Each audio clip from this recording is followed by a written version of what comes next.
I think you know how I'm going to start, Coach. Yeah, that juice today. You know, it was one of those days when we get to install 4, you can see some minds boggling down a little bit. And especially on offense, there's a bunch of new guys kind of working through some install. But it's the first time we've done it. We went double juice on defense. But Javen Robinson has been phenomenal. Had another 2 interceptions today. I think a couple PBUs. He's just been great, and he's just been proving it consistently day in and day out. And then Ahmad McCullough. You know, Ahmad has really risen. His athleticism, I would say, is Dayon-esque. It jumps off the film. He can really run. His blitzing ability is phenomenal. His coverage range is exceptional, and excited to see some physical play out of him.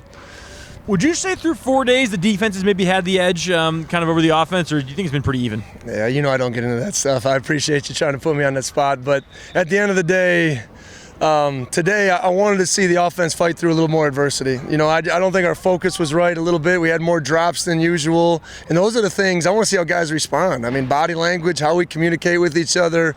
There's no winners and losers in spring ball. The Cougs win, so I thought the defense had the energy advantage today for sure. Had to try it. Yep. What is the chant that the defense kind of breaks down with? That they just yell kind of nonstop throughout practice. Yeah, I mean. Here's the things that we love to do. Within our whole culture, offense, defense has their subculture.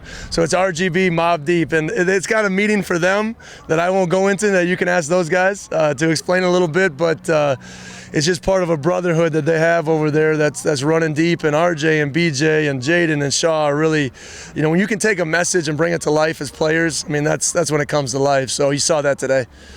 Talk about Carlos Hernandez a little bit. You mentioned him, I think, day one, about this is guy worrying about prom, and he's out here and getting into it a little bit with Stephen Hall, and just we've kind of seen some feistiness and a little bit of a bite from a kid who, as you said, should be in high school thinking about who he's asking to the dance. Yeah, I just think he's a competitor by nature, and he's not going to come out here and back down from anybody, and that's why we brought him in here, right, to raise the level of everyone else around him. And you know, we moved him more to the outside. I think he can give us a vertical stretch outside ability and, you know, some screen game. And he's going to be a guy that's going to get better and better as we go throughout spring, the summer, and then obviously into the fall. But, you know, our coaches are getting him ready to play and compete, and I think Carlos is taking it to task so far.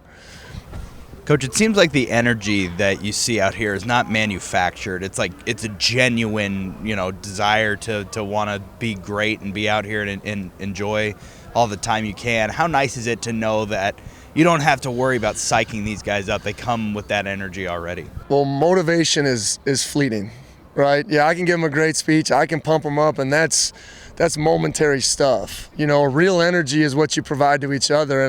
And you're right, it's got to be authentic. It's got to be real. You know, we talk about when we do our team break to start practice after fast start, you know, we don't care whether it's fake energy, real energy. We just got to celebrate, and we're going to burst out. But that sets the tone for the whole practice.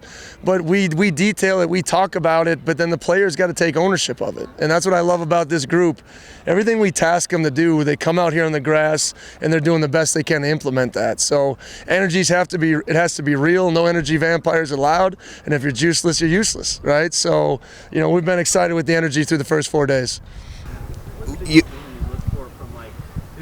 Last week into this week as it goes? Well, we're getting ready for Saturday's scrimmage, you know, so now it's just about not staying the same. You know, so whatever we do, we can't stay the same. I'm not worried about mistakes. Mistakes are great. Mistakes are learns.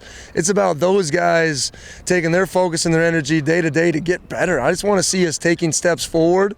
And like I said, when you get to this 4 and 5, the second week install, second day in pads, sometimes young guys start to bog down a little bit. We got to push through that, and we're going to have a ton of learns in this film at 4 o'clock. What have you learned from the last couple springs that you've been a part of here that maybe you're doing differently or enhancing, I guess, in a way that you didn't do maybe when you first got here? Well, I think we got a better focus on what the expectations are, you know, and I think anytime, whether it's coaching staff, whether it's players, when there's a clear vision, you know what to go out there and execute and expect each and every day. You know, I think our physicality today needed to turn up a little bit. You know, we had our first kind of team run emphasis period and wasn't happy with the physical nature of what we need to be to improve and to move the ball and run the ball, right? So, you know, there's a lot of things that we need to work better at, but I like the flow of practice. And I think our guys are really expecting, you know, what the standard is, and they're owning that.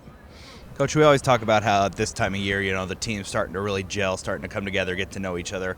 What's that like for the coaching staff, as you guys kind of learn how to operate as an ecosystem? Well, I think that's how we started, really. The spring ball is saying, just like the players, through 8 weeks and workouts and installs, you really start to learn about each other, and we need to gel. I was with Coach Stiglmeyer at South Dakota State, Hall of Famer, who said it takes 3 years to get on the same page as a staff.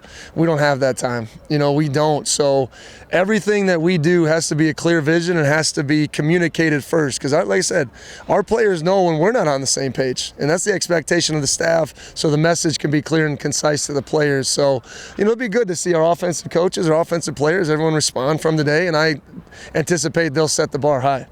And how important is it for these guys to see the guys that are participating in Pro Day again, to see them come back and maybe share any knowledge they've learned over Yeah, I think it's one of the first things we talked about, and just to see those guys around on Saturday. They've been in the building the last couple days. Hopefully it's a dream and a goal of every man out here, right? To be able to be in that pro day, get your name called in the draft, to get to the next level, so it's going to be a great experience. Everyone who doesn't have class will be there today cheering these guys on, and we got 10 members right of that senior class that have given us everything, and I'm just so proud of those guys and so proud of the work that they've put in from, the end of the season and the bowl game to now, and those guys have been trained to be their best, and that's what they're going to be today.